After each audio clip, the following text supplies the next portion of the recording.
Jornada do Empreendedor, conectando ideias ao futuro, uma parceria da Band com o Sebrae Rio.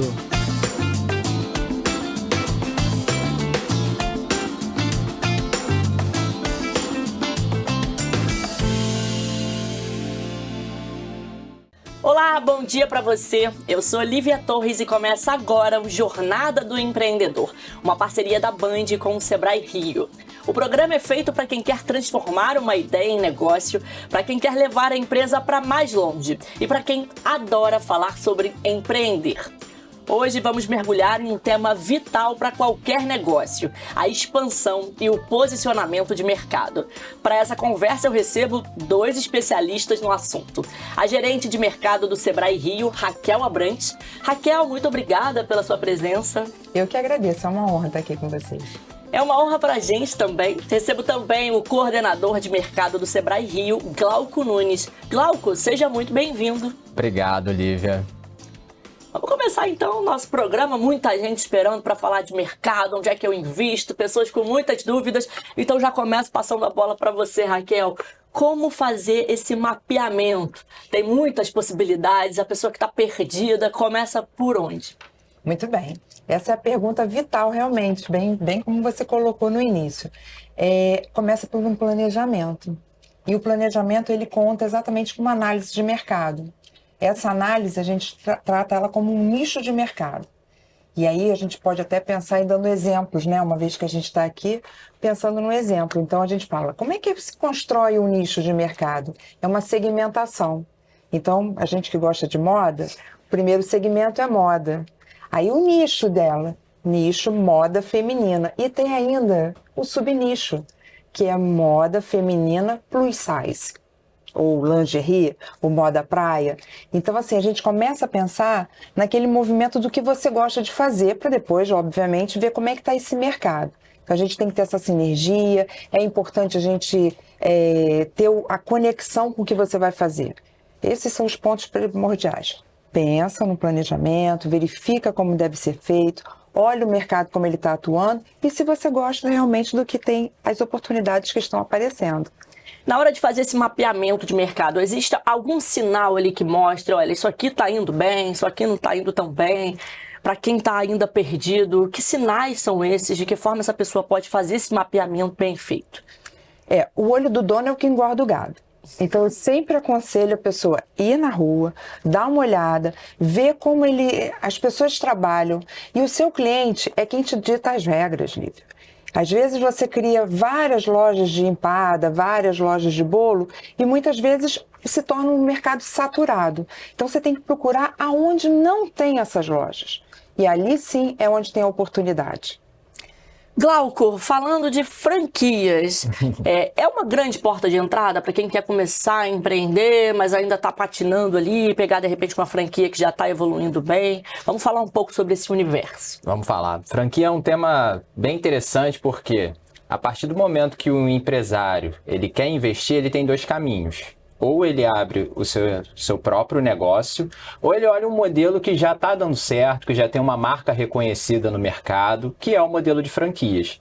Então, o empreendedor que ele vai optar por uma franquia, ele precisa fazer uma autoanálise, saber se ele está disposto a obedecer regras que não foram criadas por ele, se ele tem uma veia empreendedora de inovação, de buscar experimentar coisas novas, que aí o modelo pode ser que não funcione para ele. Então ele precisa fazer um autodiagnóstico, entender qual é o perfil empreendedor que ele tem, para que ele possa escolher se é um modelo de franquia ou se é um negócio próprio. No modelo de franquia tem suas vantagens, claro.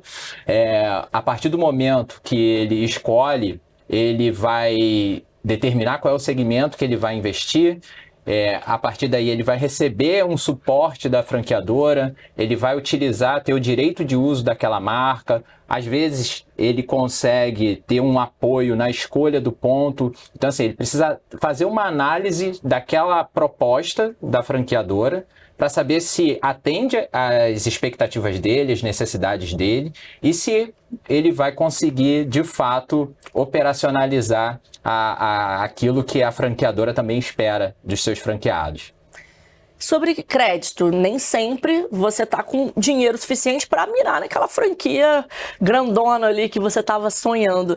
Como equilibrar esses pratos, botar tudo na balança? O empreendedor ele precisa analisar não só o valor do investimento que a marca está oferecendo. Ele precisa entender se naquele investimento ele vai precisar de um capital de giro para poder fazer a empresa conseguir ter fôlego financeiro nos primeiros meses, se ele precisa contratar um quantitativo de equipe, quantos funcionários ele vai precisar ter, se ele vai precisar fazer um curso complementar. Então, assim, quando ele vai analisar o que a gente chama de circular de oferta de franquia, ele precisa estudar qual é o investimento total que ele vai ter nessa marca, nessa franquia que ele está prestes a comprar. E aí algumas franqueadoras, elas acabam tendo, junto às instituições financeiras, também alguma linha de crédito voltada para aquela aquisição de fato. Então ele vai analisar o quanto que ele tem para investir, se o que ele tem é o suficiente e se não é, se ele tem condições de adquirir ali um crédito para desenvolver o seu negócio. Isso é até uma ideia boa que ele está falando aqui. Quando a gente faz uma análise de COF, ou seja, uma circular de oferta de franquia, porque muitas vezes você chega numa feira de franquia e eles falam, olha, a gente tem uma COF. Então, já estou só alertando as pessoas, COF o que significa isso, né? Exatamente. É uma circular de oferta de franquia, ou seja, você é uma empresa que é uma franquia e você está oferecendo para mim. Ali dentro tem digamos assim, as cláusulas mínimas para você adquirir essa franquia. E o Glauco deixou bem claro que muitas vezes tem os valores a serem investidos. Você tem que ter depois um capital de giro. Capital de giro é um dinheirinho que você tem que guardar para que você continue comprando os insumos para sustentar essa franquia. Isso é qualquer empresa. Isso está dentro de um planejamento. E quando você faz a circular de oferta, ele tem ali a taxa de retorno, o quanto que você pretende investir e o quanto volta para você num curto prazo de tempo. Então, o importante da franquia é que a franquia ela já é um modelo de negócio que já está rodando. Então, as pessoas sabem se ela vai dar lucro, se não vai dar, o local é bom, se não é. Quando você compra uma franquia, geralmente eles fazem um produto uma ação chamada de georreferenciamento. Ele sabe que eu não tenho um concorrente próximo para montar essa empresa. Já existe uma análise prévia ali de qual é o local que a franquia pretende se instalar quando ela vai escolher um investidor, né, no caso, que é o empreendedor. E a Raquel falou uma coisa interessante, que é sobre o planejamento, sobre essa pesquisa de mercado. O empreendedor, quando pretende comprar uma franquia, ele precisa não só analisar a COF, mas procurar entender quem é a lista dos franqueados que já existe daquela marca, se saiu muita gente, quantos franqueados desistiram da marca, quantos franqueados ainda estão ativos. Levantar a ficha da franquia. Completa. Ligar para essas franquias, fazer uma visita ao local para saber como é que é o atendimento, se aquilo que está sendo oferecido realmente é praticado, né? Se existe algum problema com a franqueadora que os franqueados relatam. Então, assim, buscar entender a fundo realmente quem é essa empresa com a qual ele vai estar se relacionando, porque é um casamento. Ele e o franqueado e o franqueador, eles têm uma relação ali. Um compromisso, né? Um compromisso onde ele vai receber toda a estratégia, como é que funciona o modelo, tudo aquilo, mas quem vai estar lá frente a frente com o cliente é você, assim. É você, no caso, a pessoa que apostou na franquia. E aí, assim, isso tudo tem que estar muito claro. Alinhar expectativas é fundamental para que essa relação seja a melhor possível. E duradoura, né, inclusive. O casamento seja próspero. O setor de franquias teve um aumento de 10% no faturamento, comparando 2023 com 2024. É uma aposta mais segura para o empreendedor que está começando ou não necessariamente, gente? O Rio de Janeiro hoje, ele tem o segundo maior mercado de franquia, né, do país, com mais de 1.800 operações, né? E isso mostra o poder que tem esse modelo de negócio, né? É um modelo de cooperação. Então, assim, tudo tem prós e contras. Quem vai investir no modelo de franquia precisa se atentar a isso. E quais que eu poderia dizer seriam as desvantagens com relação a um negócio próprio? aquele empreendedor, como eu falei inicialmente, que tem uma veia mais inovadora, que ele quer autonomia, que ele quer tocar o negócio do jeito dele, ele perde um pouco essa autonomia com a franquia, porque quem determina as regras é a marca detentora, que é a franqueadora. Então ela fala como é que vai ser a estratégia de marketing, é ela que vai falar quais são os produtos que vão fazer parte do seu portfólio, é ela que vai falar qual é a cor que você vai usar, como é que vai ficar a loja, o design da loja. Então tudo é determinado pela franqueadora porque tem que seguir um padrão. E esse padrão ele tem que ser repetitivo. Então, assim, aquele empreendedor que fala, não, eu quero mudar tudo, eu quero... Vou pintar a loja de azul e ela é vermelha, vai ser legal e tal. Se não tiver alinhado com o franqueador, não vai funcionar. E aí ele vai ficar frustrado, talvez não tenha um desempenho, né? Não tenha um resultado conforme ele queria, e aí vai acabar havendo frustrações, vai ser ruim para ele, vai ser ruim para a franqueadora. Então ele precisa entender, né, naquele autodiagnóstico, se ele está disposto a isso, a seguir regras. Mudando um pouco de assunto, quero falar sobre as caravanas de empreendedores do Sebrae. Conectam ali os pequenos empresários para os grandes, né? Qual a vantagem dessas caravanas de estar junto, de participar? Então, as caravanas, né, a gente chama de caravanas ou missões, nós pegamos um grupo, né, de empresários e a gente leva esses empresários a conhecer novas feiras, novos eventos, e eles vão participando exatamente na busca de know-how, na busca de fornecedores, coisas que muitas vezes por aqui ele não vai encontrar. Quando ele participa de um grande evento, ele acaba se interessando por produtos, ele acaba fazendo contatos, e esses contatos são extremamente ricos, porque muitas vezes você está direto com o seu fornecedor. E é nesse momento onde surgem os grandes negócios. Muitos acabam também fazendo conexão com novas tendências de tecnologia para poder trazer produtos novos para as suas lojas, então isso permite que ele possa expandir ali tanto intelectualmente quanto a oportunidade de vender mais produtos, mais serviços dentro do seu empreendimento. Ainda falando desse networking, né, desse contato com as pessoas, sobre negociação e também rodadas de negócios, o que vai diferenciar aquele empreendedor que vai sair ali firmando um acordo, dando as mãos ali, acordo fechado, e aquele que vai sair só com um cartãozinho? Tem que ter uma iniciativa desse empreendedor, chegar ali com uma gana, com sangue no olho maior? Isso. As negociações, né, como você falou, ela acontece também, tanto como rodadas como sessões. As rodadas, geralmente, a gente chama tem um empresário, que é um âncora, que é um empresário de uma grande empresa, onde são marcadas agendas individuais que a gente conversa com esse empresário. E quando fala-se de sessão, tem uma mesa redonda onde tem vários empresários participando e há essa troca, mas eu acho que o que mais conta é o seu posicionamento, é você gostar do que você está fazendo e você acreditar no potencial da sua empresa. Por isso que é muito importante ele se habilitar, ele saber falar do seu produto. É muito importante ele dizer o diferencial dele. Então, quando o empresário, ele sabe, poxa, existem várias empresas iguais às minhas, mas por que você é diferente? É isso que ele sabe vender. E é nessa hora que ele tem a vantagem. Então, se ele tem um cartão, se ele tem uma ficha, se ele tem um produto, às vezes um produto pequeno em mãos que ele possa mostrar, e diferencial competitivo isso. Além disso, os descontos, se ele puder dar, se ele for diferente do mercado, isso tudo conta muito, ele tem que estar preparado. Não, com certeza. A Raquel falou bem, preparo. Ele tem que saber qual é o território que ele está entrando com aquela oportunidade que ele está tendo.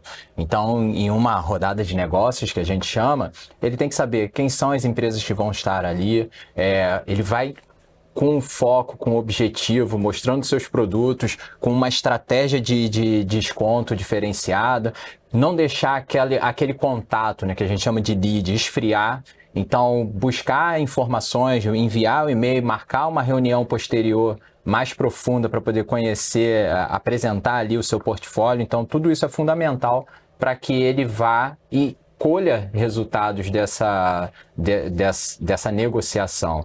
Ao contrário de quem não vai preparado, vai falando de maneira genérica com todo mundo troca cartão e isso não é efetivo, né? Então ele precisa estar, mais uma vez, com planejamento adequado para participar desses eventos e obter ali frutos vantajosos para ele.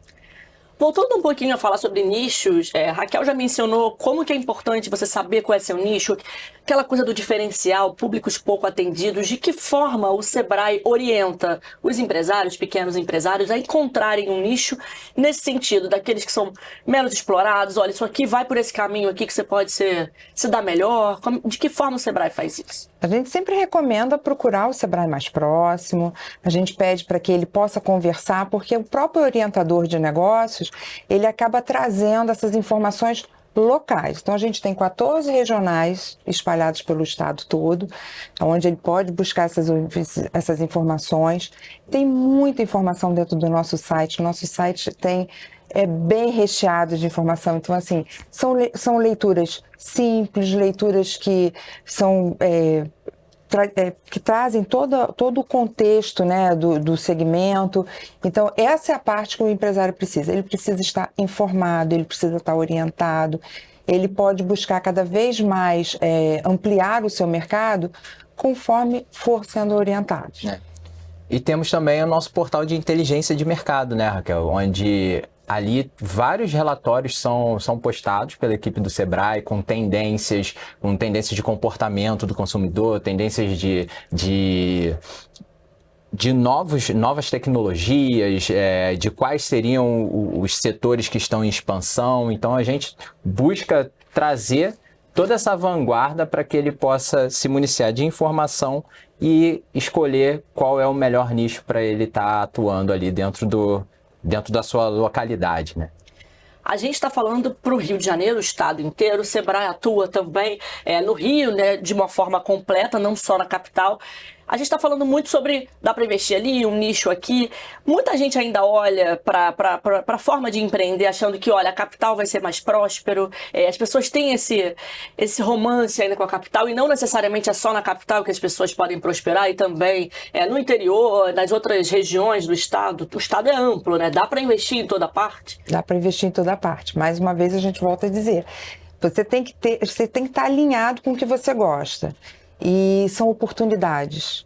Então, muitas vezes o interior ele é extremamente rico, ao mesmo tempo ele é extremamente carente. Então, às vezes vale a pena você deixar de investir numa capital e ir para o interior. Mas você precisa ir lá, verificar se realmente tem adensamento, se eles necessitam desse produto ou desse serviço. E, assim, trazer esse cliente para perto, né? A gente fala muito do relacionamento, você menciona sobre relacionamento. O cliente é quem dita as nossas regras. Então, é o que o mercado está precisando, e a gente vai lá exatamente para sanar uma dor desse cliente. Ou seja, ele quer aquele produto, ele quer aquele serviço e não encontra. Então, somos nós que vamos dar, né? Como empresários. E explorar as vocações locais também. O Rio, ele é bem diverso no seu interior, onde cada território ele tem suas vocações, né? Alguns têm vocação para o turismo, vocação para a agroindústria, vocação para o comércio. Então, explorar dentro das vocações locais é onde ele consegue se instalar melhor.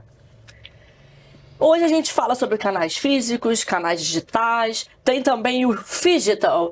Eu quero que vocês expliquem um pouquinho, acho que o Glauco pode falar melhor, que canais são esses, o que investir, como saber onde investir, tem que investir em tudo. Beleza. Os canais físicos são o que a gente conhece como as lojas, escritórios, consultórios. É um ambiente onde o cliente ele vai até a empresa para poder consumir produtos, serviços de uma maneira geral. Os canais digitais são os e-commerce, marketplaces, os canais que a gente conhece de compra de produtos, né? Agora, o Phygital é aquele canal onde você compra na internet, vai buscar na loja ou experimenta na loja, vai comprar pela internet. O live commerce, que hoje está muito se falando também, é um canal Phygital porque as pessoas experimentam, interagem. Quando você entra numa loja, interage com QR Code, com tablet. Então, tudo isso faz parte desse canal Phygital, que é um híbrido entre o canal físico e o canal digital? Eu já aderi aí sem nem saber que era digital. Essa coisa de olhar na internet, experimentar na loja física, ou vice-versa, ir na loja física e falar, opa, é meu tamanho, vou comprar na internet. Acho que cada vez mais as pessoas fazem isso, né? Com certeza. E trazer uma experiência diferente pro cliente, né? Então, a gente, quando olha em tendências da NRF, que é a maior feira de varejo do mundo, a gente vê essa questão de o digital, o físico vai morrer, o digital vai tomar conta de tudo, e aí como que a gente pode reinventar o ambiente físico? Então essas experiências de pegar o produto, testar a malha da roupa, testar o equipamento eletrônico, tudo isso dá ao cliente aquela segurança na hora de comprar. O Glauco deixou uma coisa assim, a gente pensa quando a gente fala de físico, o próprio digital, mas hoje o que está ganhando muita escala, ele falou que é o live commerce, e a gente usa muito as redes sociais. Então, as redes sociais, ela está exatamente agregando valor ao seu negócio, porque muitas vezes você faz a live commerce, você abre a sua câmera e começa a experimentar a roupa, ou mostrar que esse copo é de cristal e não de vidro. Então, você tem a experiência do cliente muito próximo, porque ele está vendo você manuseando o produto, ou até mesmo oferecendo uma consultoria. Então, a rede social, ela vem com uma escuta muito ativa desse cliente, né? O cliente, ele vai lá e diz: como funciona? Como é que é o caso, né? Muitas vezes as pessoas falam assim: será que essa escova, ela roda para os dois lados? Aí, peraí que eu vou mostrar para você. E tá ali, ela tá lendo ali os comentários que estão subindo. Então isso é muito legal, porque ela vai, pega a escova, coloca para um lado, agora olha, eu vou botar para o outro, aí bota para o outro. E tem um dinamismo, né, que a gente não tinha há 15 anos ou mais. É uma coisa instantânea, você pergunta, você tem a resposta e você decide ali se vai comprar ou não.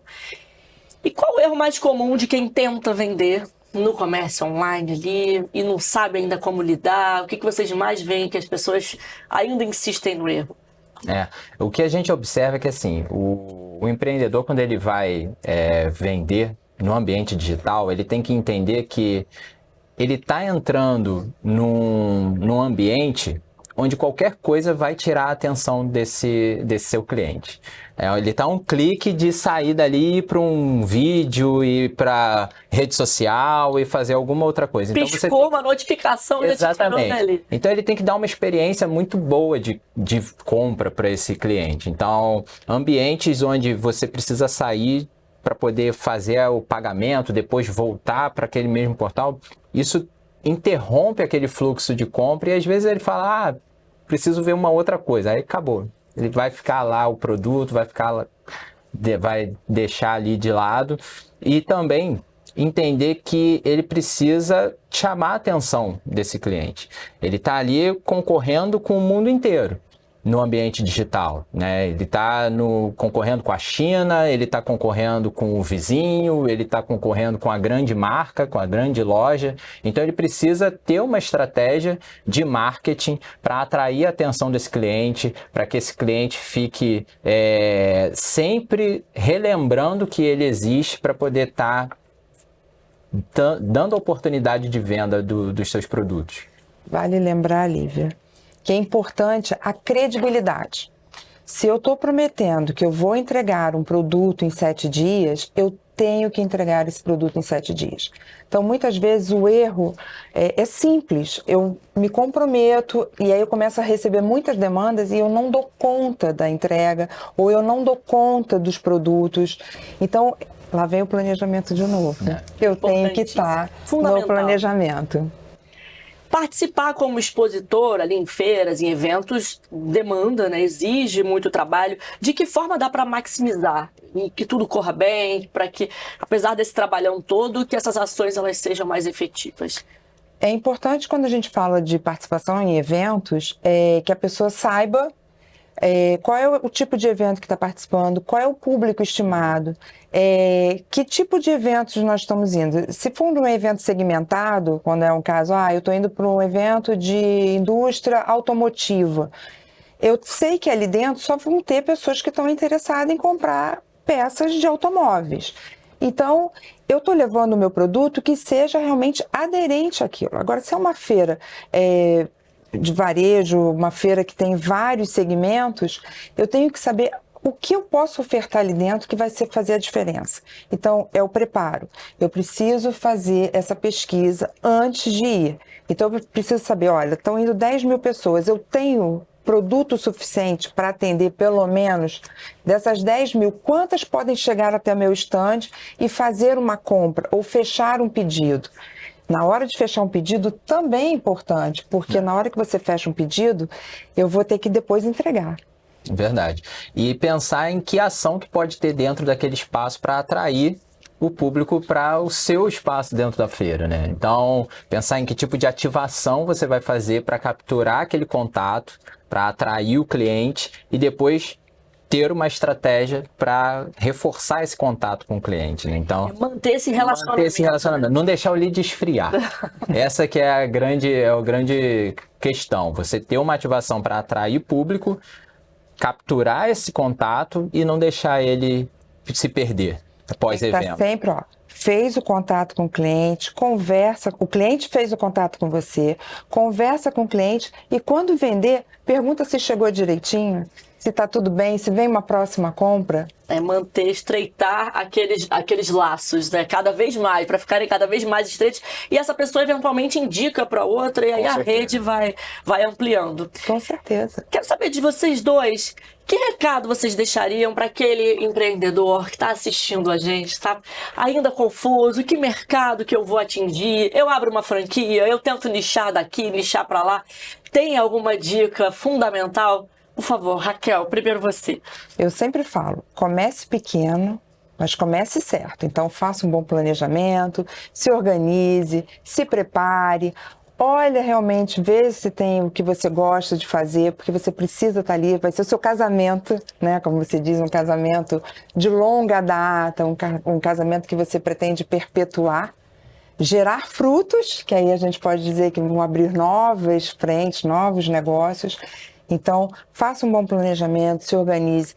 Se não tem condições de ter um grande empreendimento, uma grande empresa, comece pequenininho, vai fazendo, vai criando estratégia, criando uma micro franquia, né, Glauco? Sim. Criando um negócio que você consiga realmente ter um bom desempenho, que eu acho que aí você leva ele adiante. Dá para começar pequenininho e isso ir ampliando ao longo do tempo. Com certeza. Com certeza. Que conselho você dá para essas pessoas, Glauco? Busque conhecimento, faça um bom planejamento, faça uma pesquisa com seu público, seja entre amigos, entre familiares, para entender se essa pessoa compraria o seu produto ou não, levar uma oferta de valor diferente do que a concorrência está fazendo. Então, acho que isso é fundamental. E, a partir daí, testar, validar esse modelo de negócio que você está se propondo a atuar e erra rápido, muda a estratégia e siga em frente. Não dá para se abater totalmente, né? Dá para errar, mas continuar e acertar em algum momento. Com certeza. Agora, a dica de ouro, segundo vocês dois, planejamento. Isso não pode sair da cabeça. Planejamento, conhecimento é fundamental. Glauco, Raquel, muito obrigada pela presença de vocês. Foi um papo leve, um papo fluido. Acho que todo mundo que assistiu a gente tá com alguma dúvida, sai pelo menos esperançoso de que dá para sair do zero, dá para não ter medo e para arriscar. Dá sim. Com certeza. Agradeço a oportunidade também. Idem. Foi ótimo ter vocês aqui com essa conversa leve e, ao mesmo tempo, super didática. Muito obrigada. E se você quiser saber mais sobre mercado, é só acessar o QR Code do Sebrae Rio, que está aqui na tela. E você já sabe, temos um encontro marcado todo domingo de manhã aqui na Band e no nosso canal no YouTube. Obrigada pela sua companhia. No próximo domingo, a gente está de volta. Até lá. Tchau, tchau. Jornada do Empreendedor, conectando ideias ao futuro. Uma parceria da Band com o Sebrae Rio.